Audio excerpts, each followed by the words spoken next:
unig, gan ddistaw sisial wrth ei hun, gadawyd fi yn unig, heb garn a chyfaill o fewn y byd, na chadref chwaith fynd i ddo, drws tif yn had sydd wedi ei gloi, rwy'n wrthodedig heno.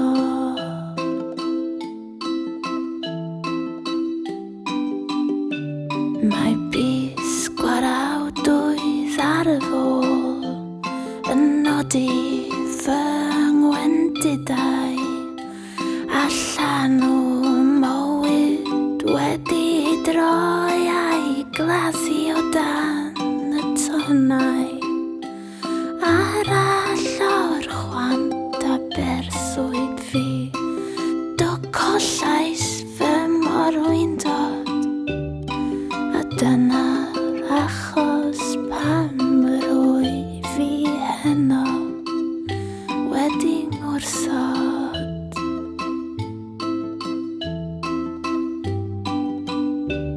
A hedeg mae fy meddwl brif i fyd sydd eto i ddyfod, a chofiadau ffradwyr dost rhaid i ti fy nghyfarfod.